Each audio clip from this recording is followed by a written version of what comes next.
The Prime Initiative. Here's another show I want you guys to take a look at. It's called Alternate Take, hosted by Mr. Rodriguez over here.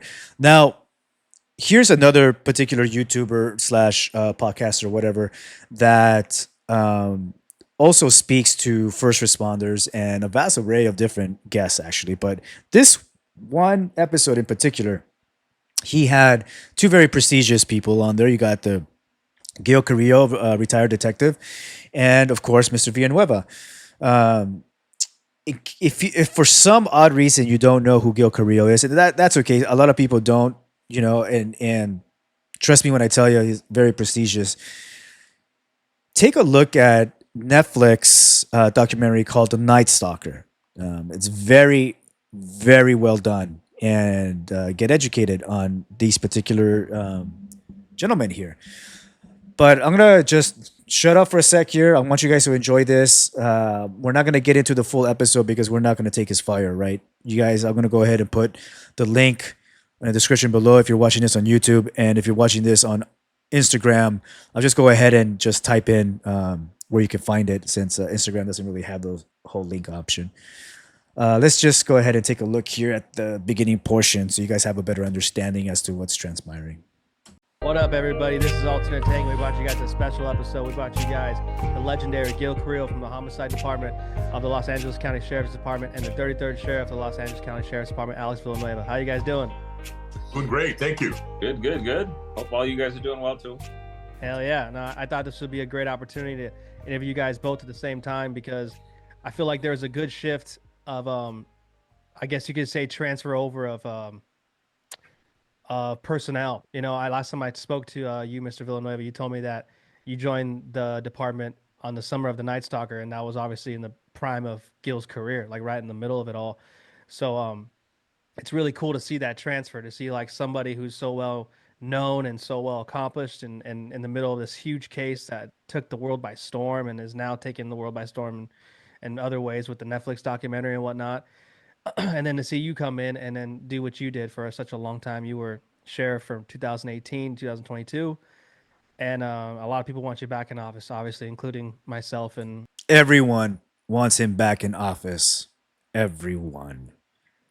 Even some people in Luna's administration.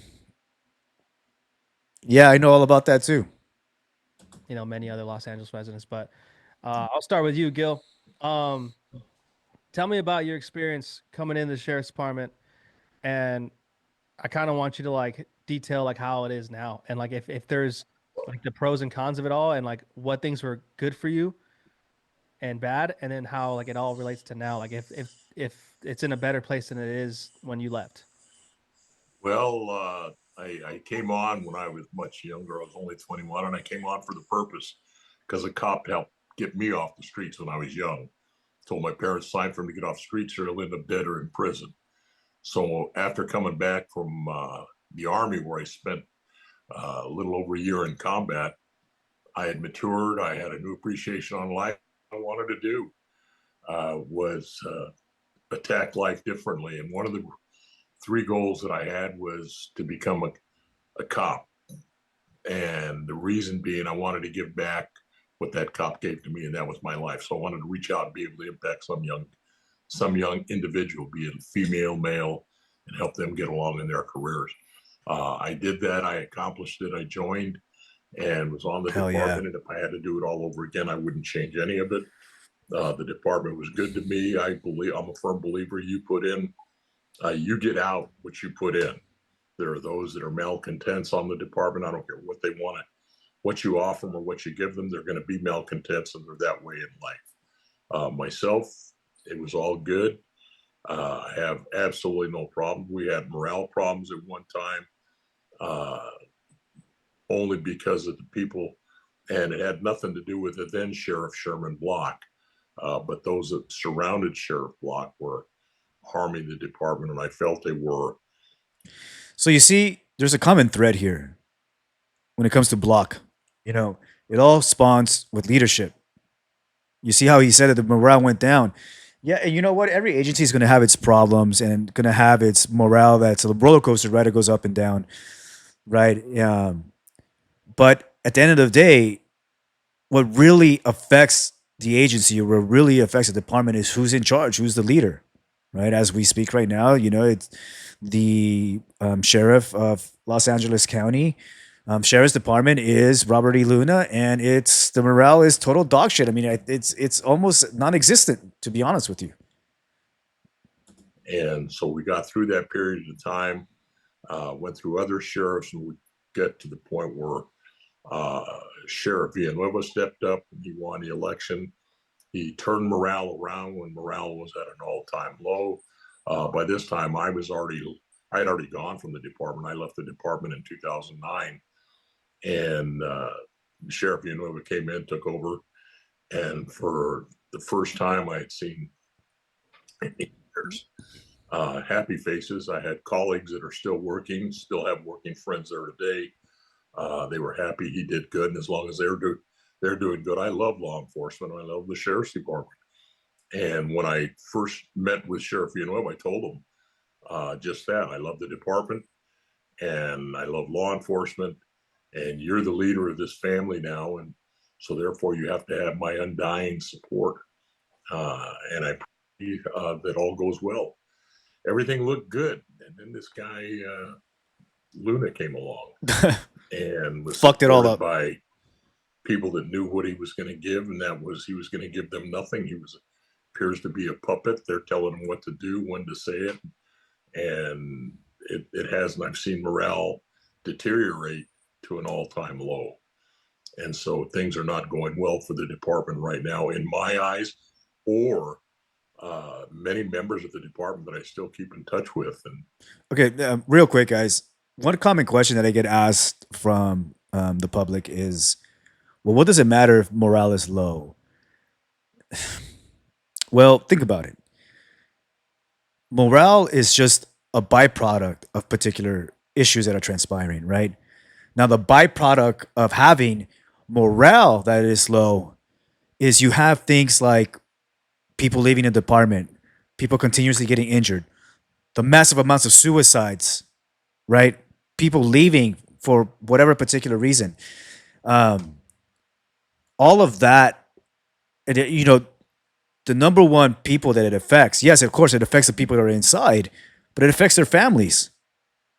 But it also affects the public. It affects you and I, right? Now, I know the next question is going to be, well, Prime, I don't live in LA County, so whatever. Well, it still affects you. I don't live in LA County either, but it still affects that of California. It's all, LA County is kind of like the heart of California. And the things that transpire in California can trickle into the rest of the nation, right? So yeah, it is a big deal. It's a giant deal. I still have friends are echoing the same things, same sentiment. Mr. Villanueva, what does it mean to hear somebody like Gil? And it's not just him. It's, I've spoken to Mike Beltran, who's, obviously very famous for his, not only his acting, but, his work at the UFC and many other people. I spoke to comedian Willie Barcena, who's a big fan of yours. What does it mean to have all these people that support you, not only from, law enforcement circles before you ran and after, and their continued support and how much they want you back? Oh no, it means the world to me and to my wife. And it's what Gil speaks. He speaks of the institution, something that we both dedicate our entire adult lives to, and what that institution means for the community, for the people that work for the institution throughout history. And our history goes back to the cowboy days of the 1850. Where you basically get on a horseback and chase down the fool to the Mexican border and bring them back, dead or alive. That was literally the origins of the department. And throughout its iterations from all those years, fast forward to the present, the institution has survived. There's been good sheriffs, have been bad sheriffs, in between sheriffs. And now we're just in a period where in probably the worst history of the department, worst time of the department, where we don't really think any good decisions are being made. Yes, Simon? And that's Simon here, who's He's excited. announcing his presence. Simon's great dog. I've been around Simon. He makes his presence known. Yeah, he can shatter eardrum when he wants. That's his hoorah right there. He's just agreeing with you, sir. That's all he's saying. Yeah. So we're we're in a tough period right now, but I thank Gil and everyone that came before him, and those of us of a newer generation that picked up the torch afterwards and moved it on. We just need we need to relight that torch again and get rid of the fool that's occupying that office now, the imposter, and get back to serving the community and taking care of the people that get the job done. Yeah, I agree. There you go, guys. You know, that's just a small clip of the show. Again, I'll go ahead and put the link in the description below if you're watching it on YouTube. If you're watching this on Instagram, I'll just go ahead and type it in. But again, you know, two very prestigious guests on this show. Amazing episode. Hope you guys enjoy it. Let me know what you guys think if you guys see it.